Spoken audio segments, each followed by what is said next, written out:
Greetings comic lovers and welcome back to Casually Comics, the channel where we like to chat all things comics, from reviews of comics new and old, to history, to anecdotes, to really wherever our whims take us. Today, let's meet some new people, shall we? You don't always have to go back super far in order to do this.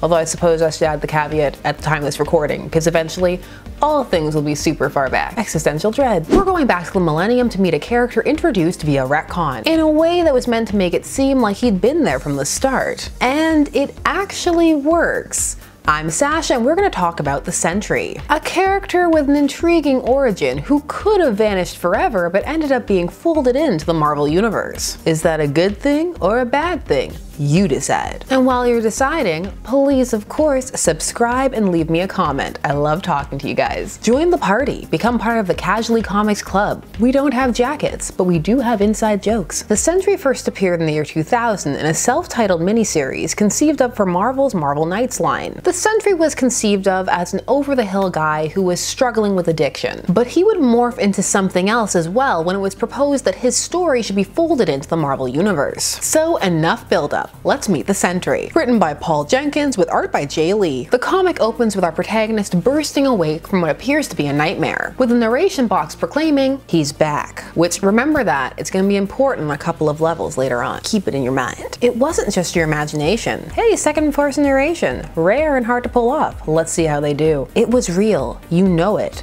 That was a sound you've not heard since... How long has it been? Months? What's happened to you, Bob? Where have you been? Bob grabs a book from his shelf and finds that he can't really remember much of his own life. The memories seem muddled and fake. But what he is sure of is that the void has returned. He may not remember much, but he remembers that he's humanity's only hope. Strong for his memory. The comic then switches art styles to present a classic 1940 style cover. Startling stories featuring the Sentry with the power of 1,000,000 exploding suns. Don't hold back, cover. Just give him all the power. The power of one exploding sun. Doesn't sound as good. So his origin is recounted cleverly in comics that never were. So he has a fictional publication history. Nice touch. We see his origin as Robert Reynolds. Nice alliteration. He discovers his professor's secret formula, so of course he just upends the bottle as you do. It turns him into a super strong human because of this serum, like Cap, but easier and with no fatalities. We see that in the present, Bob still has the serum, and he slowly realizes that it's been years, not months, since he was last the Sentry. His memories start to come back, things like his nickname, the Golden Guardian. He recalls his power set and key moments. It's all jumbled though. He wonders, was this just a comic book that he read? And he remembers facing the Void, his classic enemy and arch nemesis. And whatever else he knows or doesn't know, he knows the Void is real. More memories appear in different comic styles, moving forward in time. Things start to go wrong for the Sentry. He becomes addicted to the very serum that created him, and his powers are firmly defined. The serum creates a phase-shifting effect in the molecules of your body, causing each atom to step an instant ahead of the current timeline. The serum also creates a photosynthetic effect, meaning sun-powered. Yes, there is some slight paralleling between the Sentry and Superman, but not as much as people like to bring up. I mean, the sun aids both their powers. Why? Why not? Stepping forward a moment in time equals photosynthesis. Oh, also, his powers made him immortal. That's a good serum. Take that, Steve. All your serum does is let you be high on ice for a whole week and become a quasi-sentient werewolf. After pondering his past some more, he takes a swig of the serum and it hits him hard. But so too does a vision of the Void, talking to him through his dog. You shouldn't have opened the door to me, Robert. I told you I would return. He's been doing squats, I see. Noted and appreciated. Not the time, but I don't care. I'll notice what I want to notice. I am all things. I am the Void. I am the face of your soul. Your wife is the Void. Your house is the Void. You are the Void. His wife comes down, but instead of seeing a serum bottle, she sees an alcohol bottle. And she breaks down, saying that he promised to stop drinking and now he's hiding even more things from her. And did he kick the dog? Yes, he did kick the dog. She says that she's leaving, and she also takes the dog, for those of you who are concerned. He doesn't stop her. He thinks it's better that she leaves actually, because she doesn't remember who he is. He was a hero and he must rise again. So he pulls out his costume, which looks like a coat with a cape attached with clothespins, and as he puts it on, we see his physique is already more svelte. So he heads out into the world. Issue 2. Oh yes, multiple issue origin. Issue 2 has a great cover that is 100% playing up the Superman vibes. That shirt reveal is iconic. However, at the same time, it is covers like this that add to that conflation between the two. But really, it's more playing with the concept of a Superman-style hero than Superman himself. You'll see. Stay with us. We learn that the Sentry hates heights and is agoraphobic, and yet he finds himself atop a great crane on the Fantastic Four's property. It's impossible to explain. You just know it. Something happened up here on top of the city. Something monumental. He remembers another battle with the Void. This one cost him a sidekick, a boy named Billy. As he ponders all of this, Reed stretches up to find out just who thinks they can trespass on his property. Is Reed gonna have to wrap somebody up and awkwardly carry them out in a flesh bubble? He'll do it. The Sentry talks to him, but states that it doesn't matter what he says. Reed isn't going to perceive it the way he actually is saying it, but is just going to think that he's crazy. Because people are conditioned to think that he's crazy or act like he doesn't exist, which is exactly what Reed does. So the Sentry asks him just one question. Has he been to a wedding, and does he remember a unicorn? Unicorn. I don't remember that. I'm not allowed to. Across the world, storms and disasters are occurring, all preceded by a giant, ominous black cloud. Reed is obviously troubled by what just happened because it's mysterious and he doesn't like a mystery he can't solve. So he goes to Sue to ask her, have they been to a wedding? And after she's done laughing at him, because of course they've been to several weddings, they notice that something is off in the room. On the mantle is a unicorn. Across the city, Sentry is riding the subway and he's recalling his wedding, which has a pun that Marvel would totally do. The wedding of the Sentry. Ba-dum-tsh. The pun is solid. Come on. Also, sweetly enough, his wife is still the wife he was married to back then, and she always knew he was the Sentry, which adds a sad layer to her not remembering it now. Meanwhile, Reed and Sue have found a wedding tape under the unicorn, and are both convinced something horrible is about to happen. As the Sentry recalls his wedding, we see that he was a really big player in the Marvel Universe. Everybody is there. We got Drunk Tony. They make a point of highlighting Drunk Tony.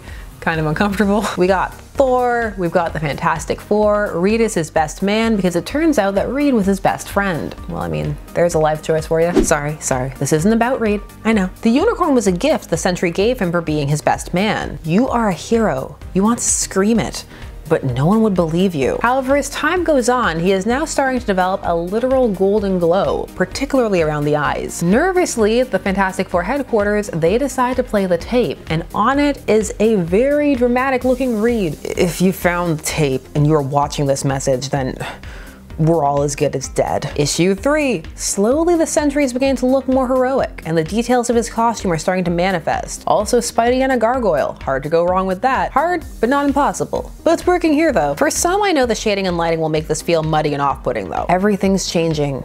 You're changing. You're becoming him once again. Okay, that's all very nice, but what's going on with that videotape? Most likely the Void is returning. That's why he's remembered. The consequences of this are greater than you can possibly imagine. It's imperative that you listen and proceed exactly as I say. The man, Robert Reynolds, is dramatic static. Tension builds and the VCR bursts into flames, burning the VHS tape. Also a Sony VCR. I guess I better go up and buy one. I don't need a VCR.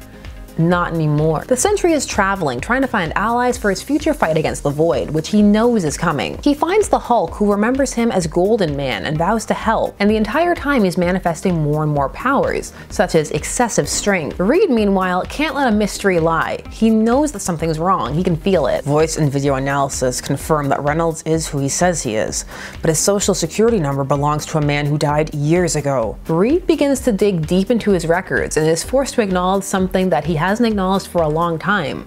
He's afraid. See, all of these things really work in building the mythos around the Sentry, the way he's impacting heroes that you already know, forcing them to have reactions, be they positive or negative. Meanwhile, the Sentry catches up with Spider-Man. Do you ever get the feeling you're forgetting something, Peter? Yeah, I know you or something. You ought to. I won you a Pulitzer Prize. The Sentry shows him the picture he took that allegedly won him said prize, but all Peter sees is a blank piece of paper. But the Sentry insists that he needs Peter's help, that Peter has helped him fight the Void before, successfully. And as he speaks, his features smooth, becoming more traditionally heroic, less work and worry creased. Peter doesn't believe him and flees, but he does listen to when he tells him to check the numbering of magazines and see that there are numbers missing. Reed is still doing some investigating of his own. He's found a scrapbook with clippings about the Void and the Sentry. I love that he saved one called "I Dated the Sentry." Like, I need to know more. Does Reed collect trash articles? Because I really want him to. As he looks, he is interrupted by a voice. Yes, he does exist. It's Doctor Strange there to tell him he knows Reed can't let it go, but if he pursues this, their universe could end. Side note, I love this one panel of Doctor Strange. He looks like a tarot card. I am also, of course, loving the lack of blah. You're science, not magic. That means we can't talk or hang out because science is just magic we don't understand. Oh, sorry, let me reverse that. Because magic is just science we don't understand yet. No.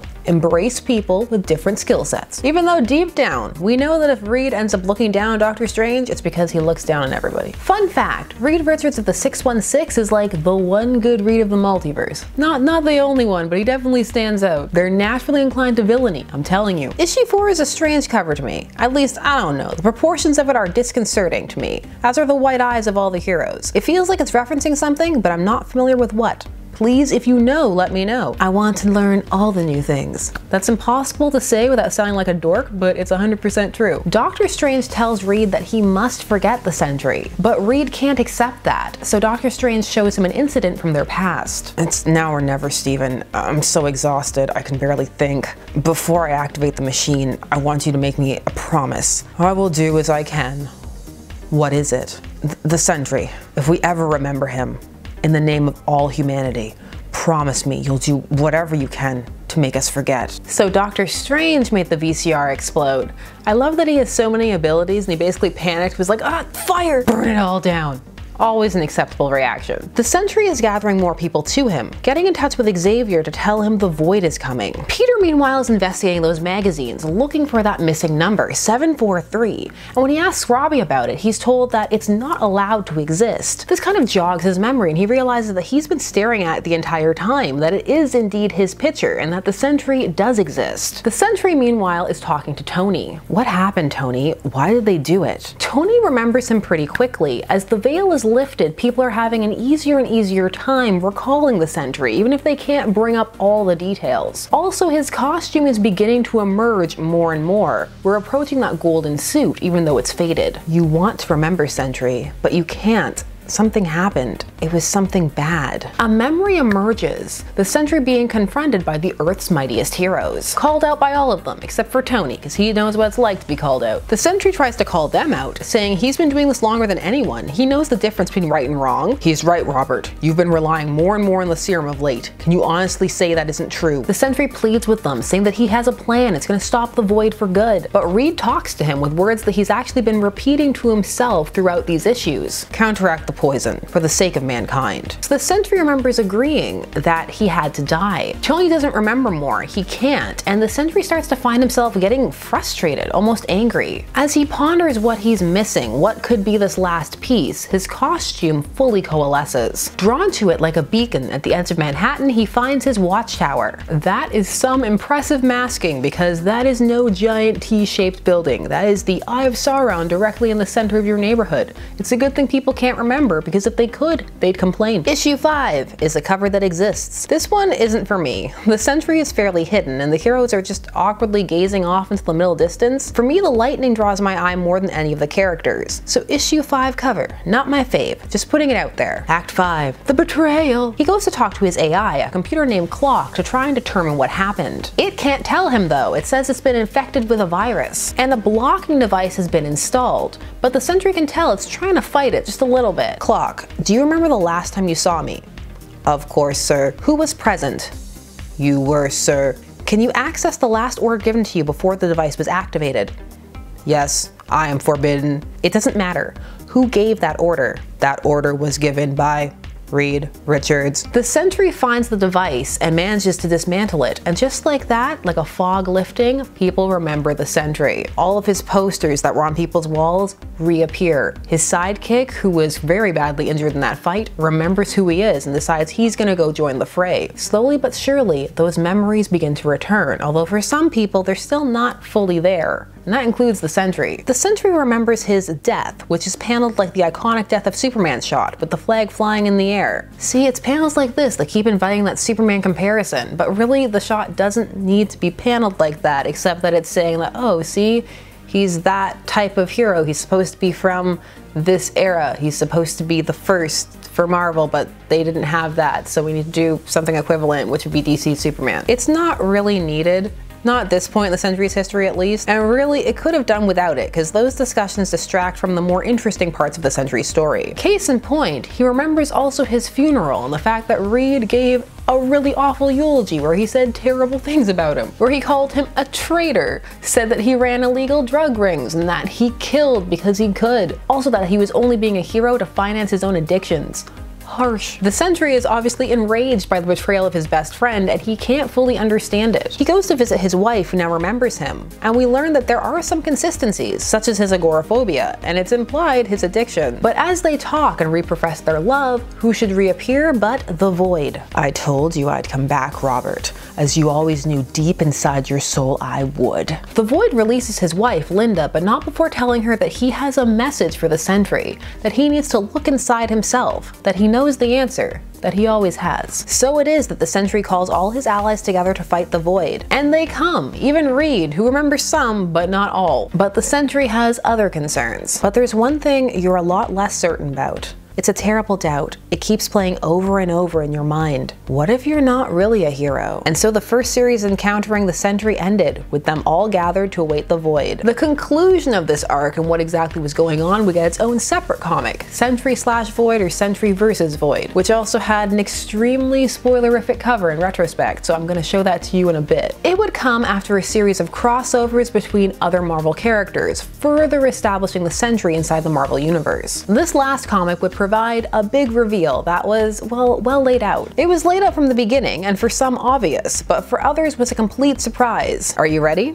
Have you guessed? Drum roll, please. The Sentry is the Void. The Void is a dark mirror of the Sentry, committing dark actions as the Sentry commits light. As it was said in earlier issues, the Sentry casts no shadow. That's because his shadow is gone. It's the Void. As long as he exists, so does the Void. And the Void has only gotten stronger over time, as has the Sentry. The betrayal was the heroes finding out that the Sentry was the Void, and that this person they'd worked with for years had also killed millions. It was the Sentry deciding for the sake of the world that they needed to forget to be safe. Reed wasn't smearing him, but willfully discrediting him because they needed to prime the public to be more willing to forget him. Also, the Sentry was there for that last erasure at the tower. He was there for many of the memories. They all did what they felt they had to save the world, and so they decide to do it again. But the issue ends with the Sentry seemingly remembering, and years later he would find his way into the Marvel Universe seemingly for good. Also, here's the cover. Yeah, spoiler city. This is a fantastic origin and a great retcon, presenting the character as a mystery to himself, the reader, and the other characters. It doesn't force him on you either, since this is happening in a side imprint, but a lot of people at the time were hooked on this. It stands up too because it works even if you know the twist. For example, I read this years after it was released and I knew the twist going in,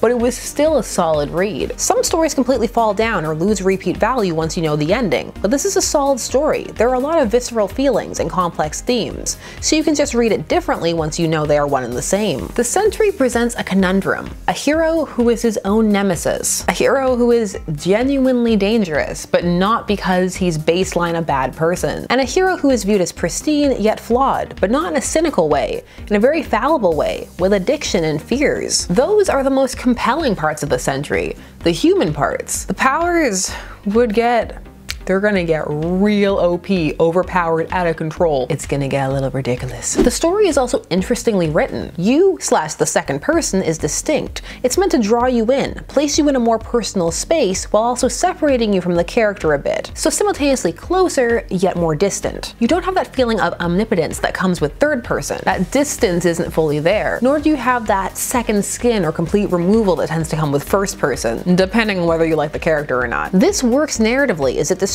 you from some of the clues laid out before you for the big reveal, but also dually works because as the Sentry is two people, is he talking to himself or is the Void talking to him? It is hard to pull off though. For some people there is very knee-jerk cold water reaction to this tense. It's also a mainstay of Redirect's character fix, by the way, so it can build intimacy and really works for some readers. Again, to each their own. Also points for even here, Spider-Man gets screwed over. Can you imagine what his life would have been like if he had a Pulitzer Prize?